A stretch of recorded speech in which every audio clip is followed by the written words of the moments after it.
우리 찬양대가 속히 회복되기를 소망합니다. 아멘. 이제 우리는 새 예배당을 거의 완성했고요. 하나님 은혜로 조만간에 들어가게 될 것입니다. 빨리 들어가기를 소망합니다. 오늘 말씀 그대로 하나님이 야곱에게 말씀한 일어나 베델로 올라가서 거기서 제단을 쌓으라. 우리가 일어나 베델, 하나님의 집, 하나님의 은혜로 세워진 새 건물에 들어가서 하나님께 온전히 예배할 수 있기를 소망합니다. 중요한 것은 그냥 올라가는 것이 아니라 이 말씀의 교훈이 무엇인가를 잘 살피면서 야곱에게 주셨던 그 명령, 그 축복이 우리에게 그대로 이루어지기를 소망합니다. 여러분, 이 말씀은 그냥 나온 말씀이 아닙니다. 배경이 있습니다. 34장이 그 배경입니다. 여러분, 34장 1절부터 가보면요, 레아가 야곱에게 낳은 딸 디나가 그 땅의 딸들을 보러 나갔더니, 디나, 야곱의 외동딸 디나가 아마 나이는 15, 16세 정도 됐을 겁니다. 아주 청순하고 아름답고, 자, 이 디나가 그 땅의 딸들을 보러 나갔다가 그만 세겜이라고 하는 히위족 추장에게 납치됩니다. 그리고 강간을 당합니다. 자, 이 일이 알려지면서 야곱이 심히 분노합니다. 그러나 그의 아들들이 목축에서 돌아올 때까지 기다립니다. 돌아온 후에 그들이 의논을 하지만 그때에 세겜의 아버지 하몰이 와서 내 아들이 당신 딸을 깊이 사랑하니 혼인하자 부탁을 합니다. 자, 이때에 야곱의 아들들이 이런 제안을 합니다. 우리는 할례를 받아야 된다. 할례를 받았으니 당신들이 할례를 받아야 우리가 서로 통혼할 수 있다. 자, 여러분, 할례가 뭔지 아시죠? 그들이 결국 그렇게 합니다. 문제는, 자, 22절 3절 보면요, 세겜이 그의 종족들에게 가서 얘기를 합니다. 할례를 받아야 한 민족이 될 텐데, 근데 23절 보면 목적이 따로 있습니다. 그러면 그들의 가축과 재산과 모든 짐승이 우리 소유가 되지 않겠느냐. 자, 순수한 줄 알았는데 목적이 지금 딴 데 있는 겁니다. 또 이에 맞서서 야곱의 아들들이 할례를 받으라, 그러면 우리가 통혼하리라 라고 얘기했지만 실상 세겜의 그 추장과 그리고 그의 가족들 남자들이 할례를 받고 가장 고통스러울 셋째 날에 야곱의 두 아들 시몬과 레이가 아마 20대 중반일 겁니다. 젊은 이들이 칼을 차고 들어가서 저항할 수 없는 그들을 몰살을 시킵니다. 남자들을 몰살시키고, 그리고 나서 또 보면 27절 보면요, 두 아들뿐만 아니라 야곱의 여러 아들들이 그 성에 들어가서 약탈합니다. 그리고 가축뿐만 아니라 사람까지, 자녀와 아내들을 사로잡고 노략합니다. 여러분, 이게 어마어마한 사건인 겁니다. 이거는 그냥 살인 사건이 아니에요. 한 민족, 한 족속을 살상한 전쟁에 버금가는 엄청난 일입니다. 아마 지금 같으면 천인공노할, 온 세상이 경악할 그런 사건인 것입니다. 신문에, TV에 그냥 며칠 동안 떠들 그런 어마어마한 내용입니다. 자, 이게 이 상황으로 인해서 결국 야곱은 두려워합니다. 자, 왜냐하면 그 지역에 히위 족속만 사는 게 아니에요. 30절 보면요, 이 땅의 주민 곧 가나안 족속과 브리스 족속, 더 센 부족들이 거기 지금 버티고 있는 겁니다. 그들이 저것들 봐라, 말로는 하나님 믿는다고 하면서, 말로는 평화를 외치면서 이렇게 잔인하게 한 민족을 몰살해. 만약에 그들이 합세해서 이스라엘을 친다면 야곱과 그의 아들들은 당해낼 수가 없습니다. 완전히 진멸당하는 겁니다. 이 일로 인해서 야곱이 엄청 두려워합니다. 그때 하나님께서 야곱에게 나타나서 명령하십니다. 일어나 베델로 올라가 거기에 거주하라. 베델. 이쪽에 창세기 28장, 야곱이 그의 형 에서를 피하여 도망하다가 어느 한 언덕에서 돌베개 자고 바위 틈에 잘 그때에 하나님이 꿈에 나타나시고 하나님이 약속하신 그것입니다. 일어나 베들로 올라가라. 여러분, 우리가 이 본문의 사건, 특별히 34장을 보면요, 그때 세상, 물론 이 사건 자체가 어마어마한 사건이지만 돌아보면 오늘 이 세상도 결국 똑같은 걸 봅니다. 먼저 우리가 전체적으로 보면요, 10계명, 5, 6, 7, 8, 9, 10계명을 다 깨고 있는 것을 봅니다. 다 어기는 것을 보는 겁니다. 어떤 사람이 이렇게 말할지도 몰라요. 아니, 목사님, 그때는 10계명이 없었잖아요. 여러분, 본질은 기억하셔야 됩니다. 부모를 공경하라는 계명은, 물론 하나님께서 10계명은 이미 말씀드린 것처럼 이스라엘 백성들을 애굽에서 하나님의 권능으로 구원해 내시고 이제 너희는 하나님 백성답게 살아라라고 주신 삶의 규범이 바로 10계명인 건 맞습니다. 그러나 하나님 백성이라는 본질은 변함이 없습니다. 예를 들면 부모 공경은 구원받은 후에는 부모 공경하라, 받기 전에는 하지 말라. 아니에요. 변함없이 우리는 부모를 공경해야 되는 것처럼 10계명은 옛적이나 지금이나 영원한 미래, 세상 끝날까지 하나님이 정하신 거룩한 삶의 규례입니다. 죄는 끝까지 죄인 거예요. 어떨 때는 죄가 됐다가 어떨 때는 아니고, 아니에요. 죄는 언제나 죄인 겁니다. 자, 그래서 비록 그때는 10계명이라고 주어지지 않았지만 하나님께서 가르친 모든 말씀들 속에는 이게 다 들어있는 것입니다. 돌아보면은 이 디나 사건, 세겜 12족과 그리고 야곱의 아들들이 결국은 10계명을 다 깨고 있는 걸, 무너뜨리고 있는 걸 봅니다. 먼저는 부모를 공경하라. 여러분, 세겜도 추장이랍시고 결혼을 하려면 제대로 정식으로 청혼하고 해야죠. 문제가 생기니까 아버지에게 부탁하는 겁니다. 그러니까 하몰이라는 그의 아버지가 가서 사장하는 거예요. 그뿐입니까? 야곱의 아들들 보십시오. 아버지를 속인 정도가 아니라 나중에 보면 아버지에게 해를 끼칩니다. 30절, 너희가 내게 화를 끼쳤다. 두 아들이 들어가서 그렇게 잔인한 살상을 했는데 그 야곱이 그들을 책망합니다. 그랬더니 31절 뭐라고 그럽니까? 그들이 이르되 그가 우리 누이를 창녀같이 대함이 옳으니까. 아니, 이 어마어마한 수많은 사람들을 죽여놓고도 당당하게 아버지에게 대드는 겁니다. 내가 뭘 잘못했습니까? 우리가 뭘 잘못했습니까? 이게 참 부모를 가슴 아프게 하고 부모를 괴롭게 하고 부모를 거역하는 모습이 그대로 5계명 어기는 게 여기 보이는 겁니다. 6계명은 뭡니까? 살인하지 말지니라. 지금 살상이 어마어마한 겁니다. 7계명 간음하지 말지니라. 물론 세겜이라는 히비족 추장이 디나를 범했습니다. 그런데 우리가 야곱의 아들들은 어떤가? 보면요, 29절에 그들의 모든 재물을 빼앗고 자녀를 빼앗고 그들의 아내들을 사로잡았다. 이 배후에는 복수한 거예요. 그렇게 복수한 거예요. 그 야곱의 아들들이 똑같이, 아니 더 잔인한 죄를 범한 겁니다. 8계명 도둑질하지 말라, 9계명 거짓 증거하지 말라, 10계명 탐내지 말라. 양쪽 한번 다 보십시오. 아까 말씀드린 대로 할례를 받자. 그러면 우리가 저들과 통혼할 뿐만 아니라 땅은 우리 거니까, 세겜족 하는 말이, 세겜 하는 말이 땅은 우리 거니까 우리 안에 들어온 저게 전부 다 우리 게 된다. 여러분, 이 거짓말과 이 욕심과 이것들 탐욕, 이건 강도짓이에요. 거기다가 또 야곱의 아들들은 실제로 또 하지 않습니까? 거짓말로 할례 받으면 통혼할 것이다.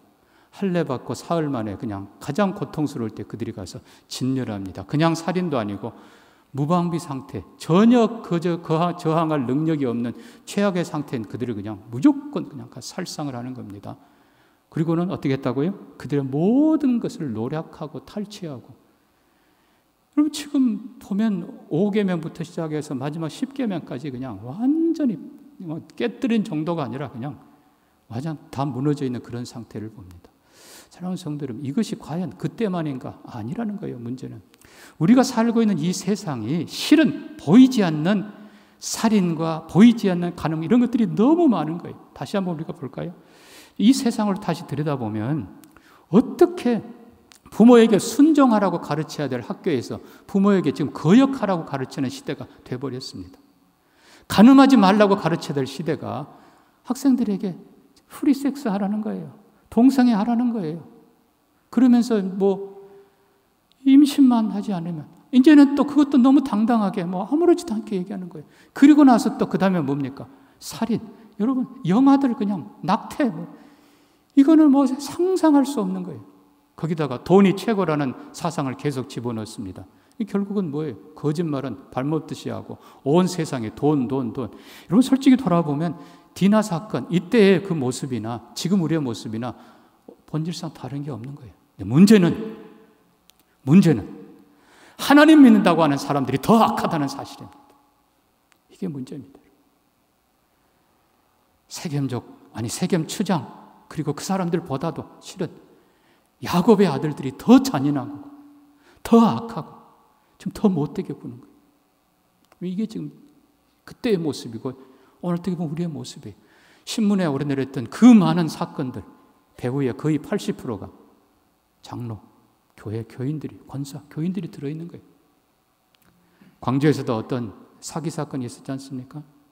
배우자가 장로고 목사가 동원 거기 같이 있었어요. 이게 얼마나 부끄러운 일입니까? 교회가 세상을 염려해야 되는데 지금은 반대로 세상이 교회를 염려하는 시대가 돼버렸습니다. 여러분 큰일 났어요. 우리가 정신 차려야 됩니다. 사랑하는 성도 여러분, 그래도 성도는 세상보다 나아야 됩니다. 그래도 교회는 세상보다 나아야 됩니다. 많은 사람들이 잘못 가르쳤어요. 마태복음 5장에 구제할 때 오른손이 하는 걸 왼손이 모르게 하라. 여러분 그거는 그 뜻이 아니에요. 몰래 하라는 뜻이 아니에요. 앞에 있는 보십시오. 바리새인을 두고 하는 말이에요. 바리새인들의 목적이 뭐예요? 내가 했다. 내 의의를 드러내는 것이 바리새인이. 그러면 바로 그 다음 보면요. 이같이 너희 빛을 사람들 앞에 비추어 저희로 너희 착한 행실을 보고 하늘에 계신 너희 아버지께 영광을 돌리게 하라. 보여주라 그랬어요. 목적이 뭐예요? 하나님이 하신다. 하나님이 하십니다. 하나님이 하셨습니다. 그것이 하나님이 원하는 거예요. 저는 심부름꾼입니다. 저는 전달자일 뿐입니다. 그분이 하십니다. 그분이 하셨습니다. 이게 본질인 거예요. 몰래 아니에요. 사랑하는 성도 여러분, 실제로 보면 그리스도인들이 선한 일을 많이 해요. 그러나 여러분 당당하게 하시기를 바랍니다. 바른 자세로 하시기를 바랍니다. 문제는 세상의 미디어예요. 세상의 신문과 TV와 이 모든 것들이 그리스도인들이 잘하는 건 어떻게 해서든지 안 보이게 하고 잘못한 건 그냥 드러내서 그냥 뉴스 앤 조인가 뭔가 해가지고 내가 일부러 밝힙니다만 어떻게 보면 사실일 수도 있어요. 그러나 진실은 아닙니다. 진실은요 전체를 보는 게 진실입니다. 본질을 보는 게 진실이에요. 여러분 그런 시대가 되었기 때문에 우리는 더 조심해야 됩니다. 확실한 것은 그리스도인들은 세상보다 나아야 된다는 것입니다. 너희 의가 서기관과 바리새인보다 더 낫지 않으면 결단코 천국에 들어가지 못하리라. 우리는 세상보다 더 나아야 돼요. 최소한. 그래서 역시 교회가 낫다. 역시 믿는 분들이 낫다. 여러분 이게 본질인 것입니다. 세상보다 그래도 더 나은 사람으로 살려고 애쓰는 여러분 되기를 주의 이름으로 부탁합니다. 자, 우리는 하나님이 원하시는 걸 봅니다. 하나님은 소돔성에 살고 있는 롯을 안타까워하십니다. 왜요? 롯이 소돔성의 날마다 악한 모습을 보고 괴로워했다 그랬습니다. 여러분, 그러나 거기서 머물러 있으면 안 돼요. 하나님께서는 롯에게 내 아내와 두 딸을 데리고 나오라 하세요. 소돔성에서 나오라 하세요. 요한계시록 18장에서 내 백성아 거기서 나와서 그들의 죄에 참여하지 말고 그들이 받을 형벌에 참여하지 말지니라. 그러나 우리가 기억해야 될 것은 우리가 세상에서 나간다는 이원론이 아니에요. 어둠 속에 빛이 더 필요한 것처럼 우리는 세상을 살아갑니다. 그러나 세상 속에서 그들처럼 살아서는 안 되고 하나님 백성답게 살아야 되는 것입니다. 그렇게 사시기를 주의 이름으로 부탁합니다. 그래도 그렇게 바르게 살려고 발버둥 쳐야 돼요.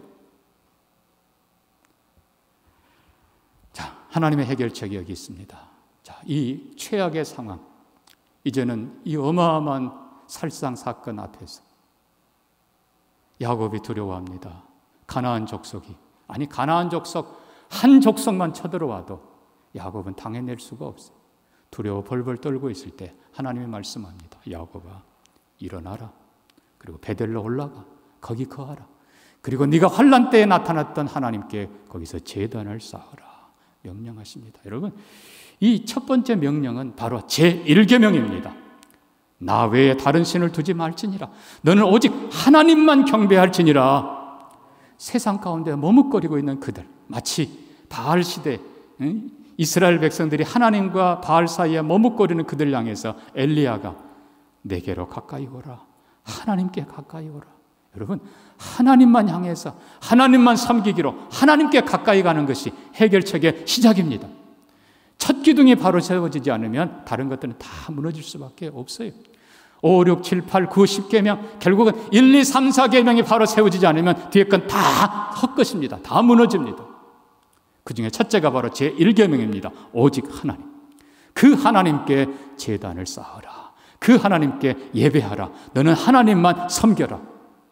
우리가 하나님을 향해 나아갈 때, 하나님만 향해서 나아갈 때 문제가 해결되기 시작하는 것입니다. 모든 문제의 해결책은 하나님께 있습니다. 왜냐하면 하나님이 창조주이시고 하나님의 만복의 근원이시고 하나님께서는 전능자이시기 때문입니다. 하나님만이 가장 선하고 바르고 의롭기 때문입니다. 우리가 사는 길은 하나님께로 나아가는 거예요. 제1계명, 내게는 오직 하나님밖에 없습니다. 하나님을 향해 나아갈 때 문제들이 해결되기 시작하는 것입니다. 그러나 여기 더 중요한 것이 있습니다. 여러분, 엘리야가 내게로 나오라. 결국 하나님께로 부릅니다. 그리고 엘리야가 무너진 제단, 12돌로 제단을 다시 쌓습니다. 12지파의 이름으로 도랑을 파고 물을 붓고 위에 번제물을 올려놓고 하나님께 기도합니다. 하나님, 이 백성, 당신의 백성들로 하나님만이 참 하나님 것을 알게 하옵소서. 엘리야가 기도했을 때 하나님께서 불로 응답하시고 그들로 하나님, 진정한 하나님으로 고백하게 하십니다. 우리가 하나님을 향해서 온전히 나아갈 때 하나님께서는 승리하게 도와주십니다. 근데 중요한 것은요, 베델로 올라가서 제단을 쌓으라 끝난 것이 아니라 거기 거주하며 라는 겁니다. 거기 살으라는 거예요. 지금 이 땅에 네가 살려고 하지 말라. 다시 얘기합니다. 이 원론을 두고 하는 게 아니에요. 삶 속에 우리가 예배자로 주일만이 아니라 평일에도 살아라는 것입니다. 교회에서만이 아니라 가정에서도 어디에서도 하나님 백성답게 예배하는 사람으로 살라는 것입니다. 그것이 승리의 비결입니다. 사랑하는 성도 여러분, 이건 대단한 결단이 필요합니다. 그러나 하나님께서는 반드시 이기게 도와주십니다. 초전부터, 처음부터, 제1계명 처음부터 여러분이 확실하게 하셔야 됩니다. 제 경험으로도 군대에 있을 때 팀스피릿 마치고 얼마나 고생했는지 몰라요. 어마어마 추워요. 팀스피릿 마치고 돌아와서 모든 장교들이 회식을 합니다. 술잔을 들고 저는 제 앞에 다행히 사이다가 있어서 사이다를 또 따라서 올렸습니다. 그랬더니 어떤 사람 하는 말, 에이, 술 못 먹는 군복 못 봤는데 에이, 왜 그러시냐고. 제가 웃으면서 아닙니다. 저는 술 안 합니다. 그리고 사이다 잔을 들었습니다. 몇몇 사람들이 뭐라고 했지만 그러나 그 다음부터는 저 양반은 술 안 하고 확실한 사람, 오히려 더 편해요. 더 잘하게 됐어요. 저는 군에 있을 때 참 우리 사병들 중에 맞고 오는 사병들이 꽤 많았어요. 목사님, 오늘은 딱 3대 맞았습니다. 고맙다. 제가 안아주고 격려해주고. 여러분, 그렇게 몇 번 맞고 나면요, 그래도 교회 오면 그 다음부터는 그래, 너는 교회 가. 왜 안 가? 교회 가. 여러분, 인정받으시기를 바랍니다. 우리가 하나님만 섬기기로 확실하게 결정하고 나아가면 하나님께서 역사하십니다. 도와주십니다. 여러분의 삶에 제1계명, 오직 나는 하나님만 섬긴다. 제1계명이 확실히 서 있는 여러분 되기를 주의 이름으로 축복합니다. 그 다음에 제2계명이에요. 자, 여러분, 야곱이 뭐라고 하는가 보십시오. 2절에 자기 집안 사람과 함께한 모든 자에게 이르되 너희 중에 이방 신상들 버리고 자신을 정결하게 하고 의복을 바꾸어 입으라. 여러분, 알게 모르게 이방 신의 것들이 너무 많이 들어왔다는 것입니다. 예, 좋아 보여요. 귀걸이 좋아 보여요. 목걸이, 팔찌 다 좋아 보여요. 왜 그런지 아세요? 사람들이 물건을 팔 때요, 그냥 그렇게 팔면은 안 팔려요. 안 비싸요. 비싸게 파는 방법이 있어요. 거기다가 신 이런 것들 그려 넣는 겁니다. 달신 그려놓고 해신 그려놓고 바알의 모습 그려놓고 아세라 모습 그려놓으면요, 값이 2배, 3배 올라가는 거예요. 대부분의 것들이 그렇게 돼 있는 거예요. 그때 당시에 금은 장식, 가나안의 이 모든 장식들이요. 문제는 그것을 그냥 아무렇지도 않게 차고 걸고 하고 있다고 칩시다. 알게 모르게 자꾸 그게 눈에 보이는 거예요. 보이지 않는 하나님은 점점 멀어지고 팔찌에 새겨진 뭐 이상한 모습이 자꾸 눈에 들어와요. 귀걸이에 새겨진 어떤 여신의 모습이 자꾸 들어와요.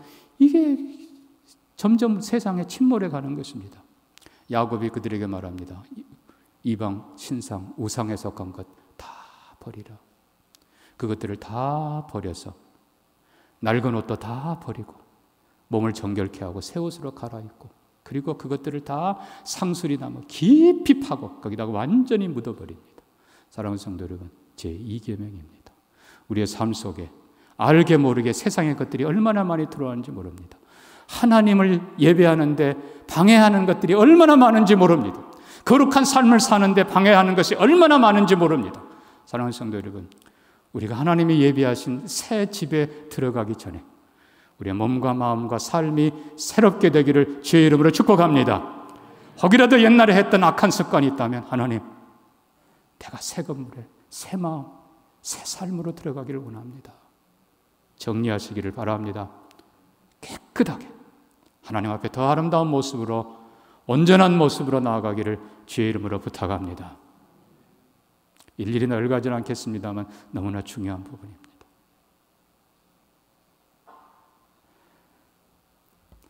베델로 올라가는 세 번째 이유가 있습니다. 내가 환난 때 나타나셨던 그 하나님께 내가 제단을 쌓으려 하노라. 환난 때 나타났던 그 하나님. 창세기 28장에 아까도 말씀드린 대로 야곱이 형 에서를 피하여 죽어라고 도망갈 때 어느 바위 틈에 돌베개하고 자던 그곳, 두려워 벌벌 떠는 야곱에게 하나님께서 밤에 환상 가운데 꿈을 보여주시고 하늘의 영광 보여주시고 장래의 축복 보여주시고 야곱아 두려워 말라, 내가 너와 함께하리라, 내가 너를 도와주리라. 야곱이 꿈을 깨고 일어나 이곳이 바로 하늘의 문이고 이곳이 하나님의 집이라. 베델이라 부르고, 베델이란 뜻이 하나님의 집입니다. 거기서 돌을 쌓고 하나님께 서원합니다. 하나님 약속대로 나를 다시 이곳에 평안히 돌아오게 하시면 이곳이 하나님의 집이 될 것이고 하나님이 내게 주신 모든 소유 가운데 내가 11조를 드리겠습니다. 바로 그 서원, 젊은 시절에 했던 환난 때 했던 그 서원을 내가 이루려 하노라. 야곱이 그래서 베델로 올라가는 것입니다. 여러분, 이 서원이 얼마나 중요한지 아십니까? 우리 한국교회가 잘못 가르쳤어요. 서원은 막 두려운 것처럼. 아니에요. 자, 여러분, 제3계명이 뭡니까? 여호와의 이름을 망령되이 일컫지 말지니라. 지금 우리가 앞에서 한 건 보면요, 야곱의 아들들이 할례를 받으면 너희가 우리처럼 되고, 여러분 정말 그렇습니까? 할례가 꼭 그런 겁니까? 육체의 할례 받으면 그가 하나님 백성 되는 것입니까? 할례를 이용해서 결국은 잔인하게 악을 행하는 것이 야곱의 아들들이었고, 할례만 받으면 우리가 저들과 하나 될 수 있고 저들 것이 다 우리 것이다. 할례가 그들에게 그런 도구입니까? 사랑하는 성도 여러분, 하나님의 이름으로 한 것을 악한 모습으로 쓸 때 망령되이 일컫는 것입니다. 그러나 우리가 주기도를 보면서 하나님이 원하시는 것은 이름이, 아버지의 이름이 거룩히 여김을, 아버지의 이름이 영광스럽게 되기를 원하나이다. 이게 진정한 3계명이에요. 그래서 여러분, 서원이라는 것은 우리가 하나님을 향해 가진 가장 선하고 아름다운 약속인 것입니다. 여러분, 한나를 보십시오. 자녀가 없어 수년간 눈물을 흘리던 한나가 하나님께 마지막 서원합니다. 하나님, 내게 은혜를 주셔서 아들을 주시면 내가 그 아들 평생을 하나님을 섬기도록 드리겠습니다. 하나님께서는 그 서원을 받으시고 그의 아들 사무엘을 존귀한 사역자로 세워주십니다. 여러분, 이 서원이 중요한 것은, 여러분, 서원 아무것도 하지 않는 사람은 그냥 다람쥐 쳇바퀴 돌듯이 그렇게 살다가 세상 끝나는 거예요.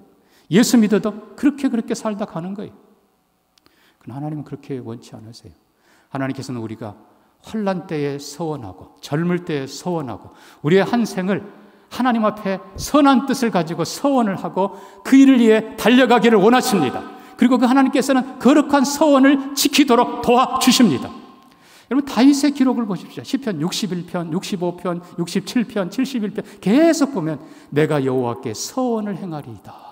내가 서원을, 여러분 서원을 갚으리다 굉장히 많이 반복하고 있어요. 그 말은 다윗이 위기 때마다 하나님 도와주세요. 도와주시면 제가 이렇게 섬기겠습니다. 서원했다는 거예요. 근데 다윗은 감사하게도 언제나 그것을 지켜가는 것입니다. 여러분 중요한 것은요, 서원하고 그것을 지켜가는 삶이 바로 전진하는 삶이고 창조적인 삶이고 하나님의 영광을 펼치는 삶이고 위대한 삶인 것입니다. 거룩한 서원 해야 돼요. 여러분 서원도 없는 사람은 다시 얘기합니다. 죽은 사람이에요. 미래가 없는 사람이에요. 거룩한 서원, 거룩한 뜻을 가지기를 주의 이름으로 축복합니다. 대구의 모 장로님, 그 손주가 하는 얘기를 제가 들었어요. 그 할아버지가 건축업을 시작하면서 하나님께 기도했대요. 하나님 축복해 주세요. 제가 건축업 하면서 교회 100개를 헌당하겠습니다. 사람들이 웃었다 그래요. 그러나 이분, 물론 대부분 시골 교회였습니다만 이분 생전에 97개 교회를 헌당했습니다. 그리고 그의 아들이 이어서 3개를 더 헌당했습니다. 여러분, 서원은 좋은 것입니다. 서원은 축복의 길입니다. 서원하고 최선을 다할 때 하나님이 감당하도록 도와주십니다. 역시 대구 얘기예요. 대구의 모 교회의 정 장로님, 제가 이름은 밝히지 않겠습니다. 정 장로님, 물론 돌아가셨죠. 그분이 꽤 큰 사업을 하던 분인데 어느 날 간암이에요. 몇 달 못 삽니다. 이분이 충격을 받고 조용히 기도하다가 눈물을 흘리며 하나님께 서원합니다. 하나님, 어차피 재산 가져갈 것도 아닌데 하나님, 저 살려주시면 하나님께 최선을 다해서 섬기겠습니다. 하나님께서 그에게 은혜 주셨습니다. 살려주셨어요. 이 정 장로님, 지금은 아닙니다만 그때 당시에 대구에 동양에서 제일 큰 석조 예배당 건축하는데 맨 앞장서 그분이 거의 절반을 헌금하셨어요. 사랑하는 성도 여러분, 서원은 귀한 것입니다. 하나님께 위기 때뿐만 아니라 젊을 때뿐만 아니라 언제든지 하나님 앞에 선한 뜻을 가지시고 하나님 향해 서원하고 그 약속을, 그 서원을 이행하기 위해서 달려가시기를 바랍니다. 하나님이 도와주십니다. 윌리엄 캐리라고 하는 세계 선교의 아버지라고 불리는 분이 있습니다. 그가 왜 그렇게 위대한 사람인가? 그의 모토, 그의 삶의 방향, 그의 표어가요. 하나님께로부터 위대한 것을 기대하라. Expect great things from God. 하나님으로부터 위대한 것을 기대하라. 그리고 하나님을 위하여 위대한 것을 시도하라. Attempt great things for God. 실제로 그는 그렇게 달려갔습니다. 사랑하는 성도 여러분, 하나님은 위대한 분입니다. 여호와 이름을 망령되이 일컫는 삶이 아니라 하나님의 이름을 높이기 위해서, 주님의 살아계심을 드러내기 위해서 선한 뜻을 품고 하나님 앞에 서원하고 달려가는 여러분과 자녀들이 되기를 바랍니다. 우리 교회가 되기를 바랍니다. 우리가 기도해왔던 많은 제목들, 우리가 새 교회에 들어가면서 하나님 이루게 하여 주시옵소서. 우리가 하나님을 향해서, 여러 작은 교회들을 향해서, 세상을 향해서 하나님께 앞에 기도했던 것들을 하나님 이루도록 축복해 주옵소서. 그게 우리 교회의 미래인 거예요. 자, 우리는 디나 사건 속에서 5, 6, 7, 8, 9, 10계명이 다 무너진 것을 보았습니다. 그러나 이것을 회복하는 길이 제1계명, 하나님께로 돌아가는 길입니다. 제2계명, 하나님 기뻐하지 않는 우상의 모든 모습들과 죄의 모습들을 과감하게 버리는 것입니다. 그리고 제3계명, 여호와의 이름을 더 이상 망령되이 일컫는 사람이 아니라 하나님을 향하여 선한 일을 꿈꾸며 전진해가는 사람들입니다. 오늘 창세기 35장 5절에요. 그들이 야곱의 말에 순종하여, 여러분 보시면 하나님께 순종하니까 반항하던 야곱의 자녀들이 다 아버지에게 순종해서, 한편 생각, 아버지 이게 얼마나 비싼지 아세요? 그럴 수도 있어요.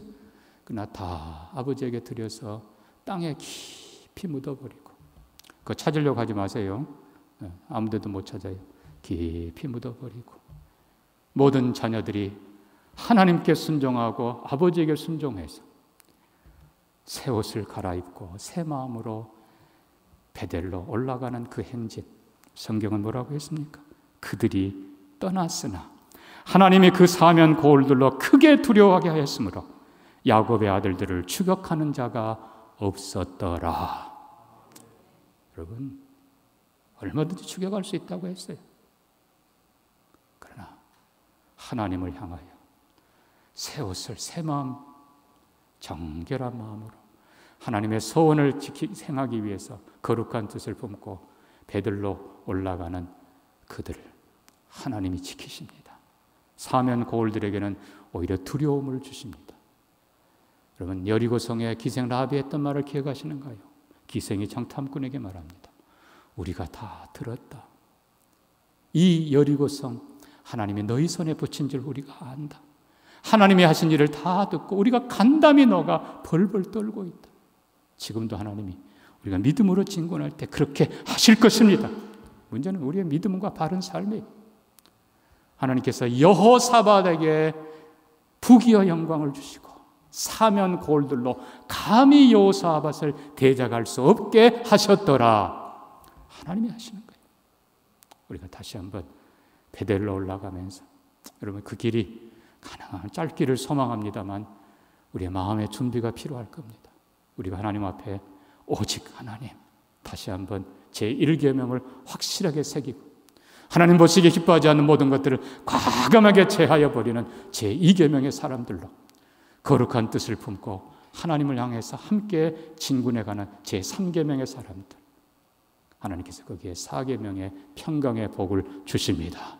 승리의 복을 주십니다. 우리에게 올라가는 길이 야곱의 행진 같기를 주님의 이름으로 축복합니다. 축복합니다. 축복합니다. 우리 같이 한번 기도합니다. 하나님, 그 야곱의 모습이 우리의 모습 되게 하시고 야곱의 가족의 행진이 우리의 행진이 되게 하시고 하나님의 역사가 우리의 역사가 되게 해 주시옵소서. 우리 같이 한번 기도합니다. 하나님 아버지, 야곱의 가족들처럼 우리가 베델을 향해서 오직 하나님을 향해서 나아가기를 원합니다. 새 건물, 새 예배당 들어가면서 모든 더럽고 악한 것들 다 벗어버리게 하시고 거룩한 백성들로 나아가게 하시고 하나님을 향해 선한 뜻 가지고 나아가 하나님께서 인도하시고 오히려 사면 고울들로 두려워하게 하시고 하나님의 백성들을 존귀케 하는 것을 보게 해 주옵소서. 예수님 이름으로 기도합니다. 아멘.